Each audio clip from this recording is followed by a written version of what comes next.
And it's not going to be a 6-page one, I promise. Okay, go.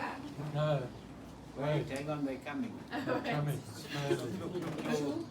The disciples are coming. My disciples are coming. Thank you, disciples.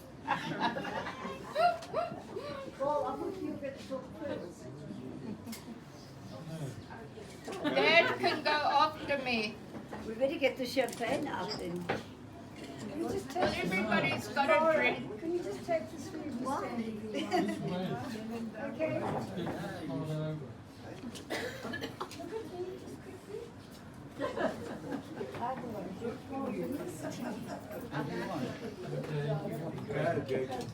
Everyone, welcome and thank you to you all for sharing my 50th celebration with Dad, Mum and myself. A big thank you to Mick and Anto for so generously opening your home to us, or to enjoy this special milestone in my life. You are wonderful cousins.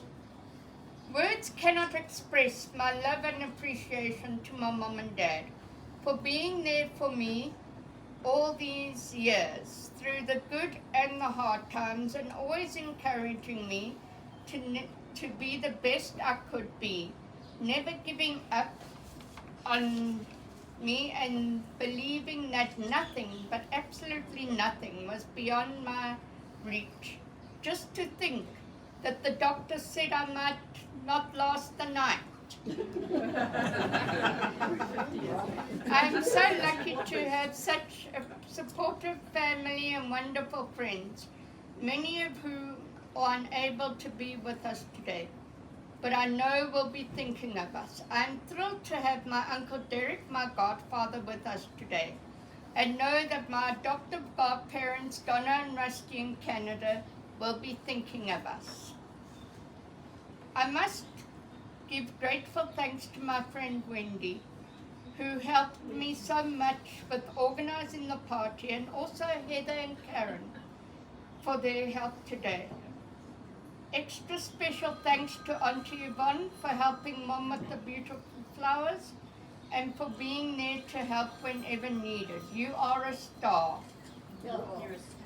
Auntie Maureen and Uncle Brian, thank you for being an important part of my life over the last 50 years, and my cousin Kev, who is with us, and Megan and Kath, who could not be with us. Kath, how can I ever thank you enough for giving me my first proper job, which I've progressed over 50 years, and then joined MultiChoice. My second moms, Auntie Yvonne and Cole, thanks for all the fun times we have shared over the years, and hope for many years to come. Uncle Mike and Barry, thanks for making my second mom so happy, and for loving me too. Auntie Paula and Uncle Gil, thanks for always including me.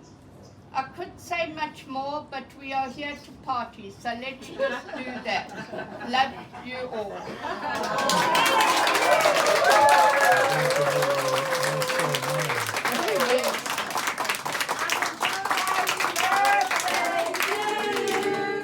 Happy birthday to you. Happy birthday, dear Lara. Happy birthday to you. Hooray! Hooray! And nog een hooray!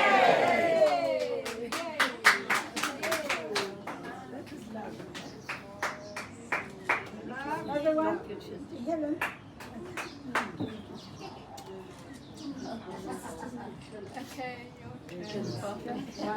And some days ago, I got a call out at Elensfontein, where I was at the time, from Maureen to say she just dropped Helen off at Park Lane, and Lara was on her way.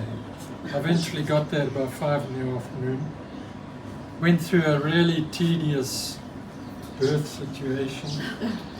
Lara eventually decided to quit and come out.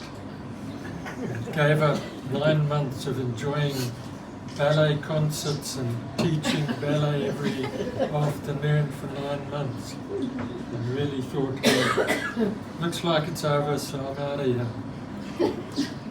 I then left to go and tell Maureen O'Brien that it was a daughter.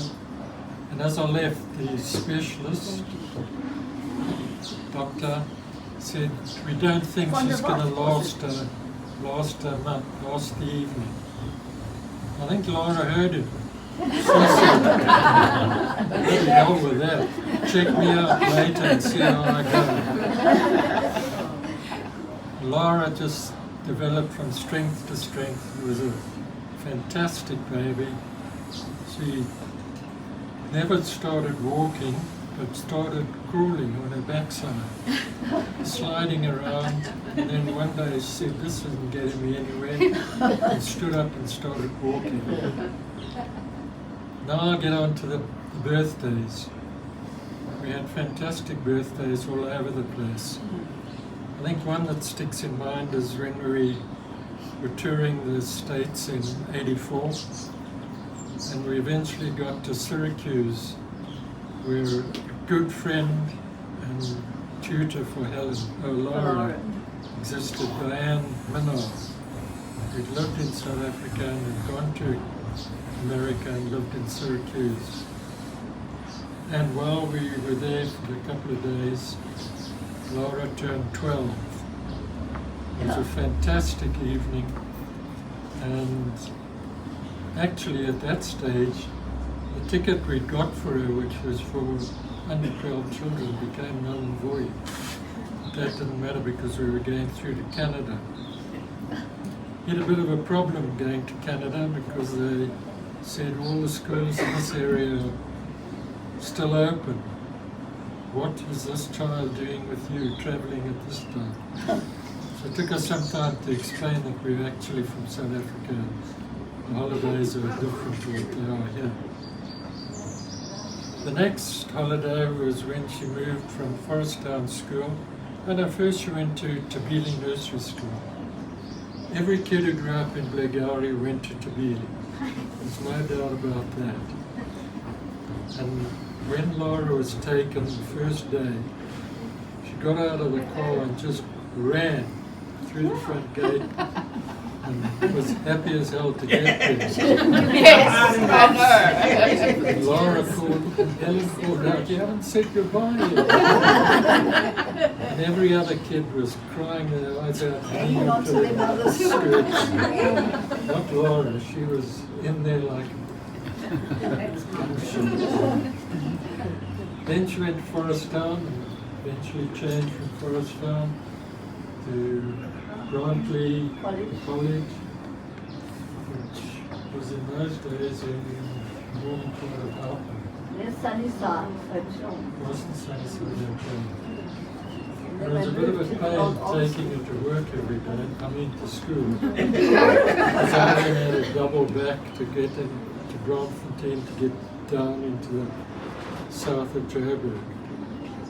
Lara then said, forget about taking me, I can go by bus. I said, Lara, that takes 2 buses. A bus from Randburg, get off at Rosebank, get on at Rosebank, catch the Hillbrow bus and get off at across the Sunnyside. No, she wanted to do it. So I said, eventually we agreed. But I followed the bus.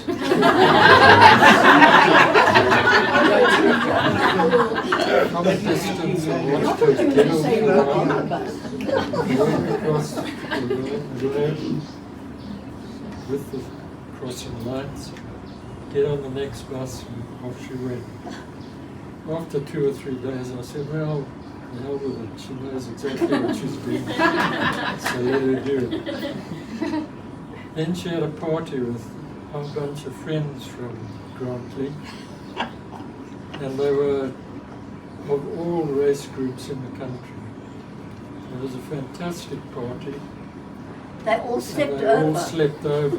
We had to lay out mattresses and blankets and sheets in the family room, or what we call TV room. They all lay there, about 6 or 8 of them, all in line. The next day they all eventually got up and Then a guy arrived in a car and Helen came in and said, somebody's dad has arrived to pick them up. And they all rushed to see who it was, and one of them Elisa. said, Elisa. one of them said, no, it's not my dad, it's our It's driver. the driver. I was about to turn 18. Hey, you jumped 5 years. You've got from 18. You've got to 18 now. Got to Tabanshu and Lara used to lie in the back of the bucky reading. We got to Tabanshu and she said, are we there already?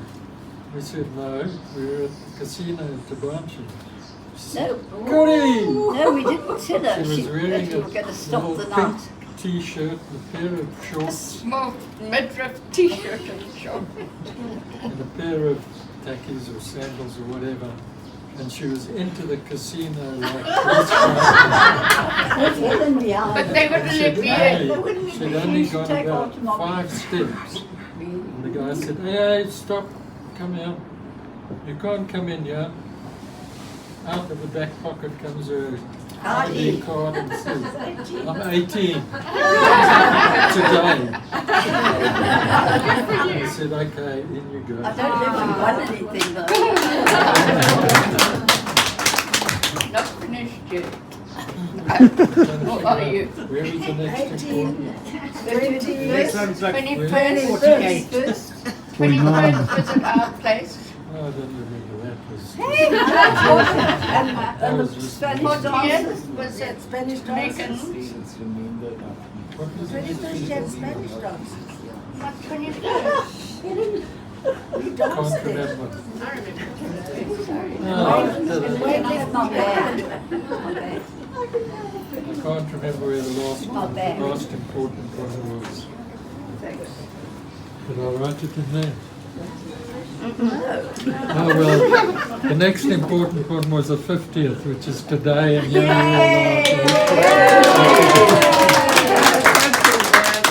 I gave up halfway through, sorry. You did very well, and everybody's very pleased to hear the end of that. It was interesting. The one you said you were going to tell was that awful, Ah, yes. that psychologist Before we managed to get our Lara into school, we at were Grantley. told to Grantley, we were told to take her to a psychologist to evaluate what she was capable of. Yeah. And the psychologist spent a half hour, 3/4 of an hour with Lara on her own, and then called us in and said, well, now she's fine where she is now, but I project for the future she'll be She might be able to be an assistant in a dog parlour. Oh, really? That's what random month. He got his last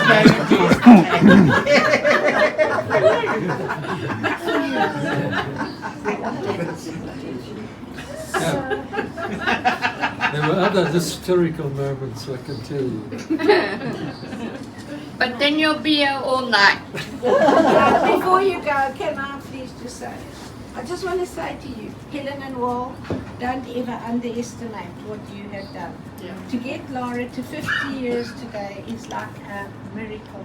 If I know what she's gone through when she was tiny, and that red bottom that never got well, and the prunes this poor child had to get. But to you and to Wal, you've never given up. You've never pushed her ugly, but you have made her achieve what no other child in her position could have achieved if it weren't for you.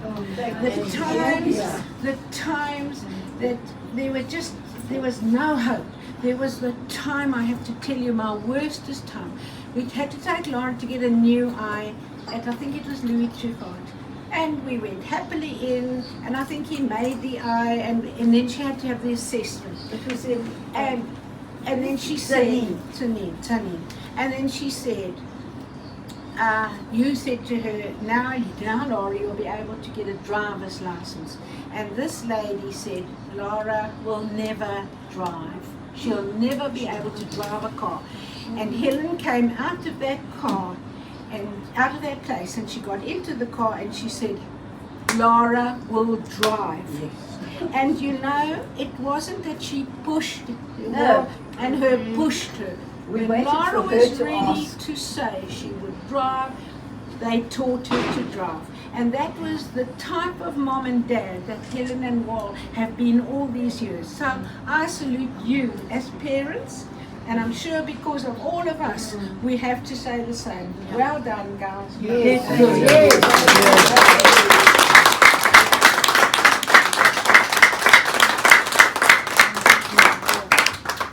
When the guy said after a driving test, said she's passed and she had less fault marks than anybody I've tested since I started testing. No kidding.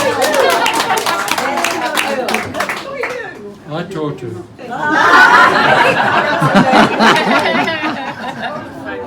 Between you and Mom. Okay, now all of you stop talking and now, while you're talking.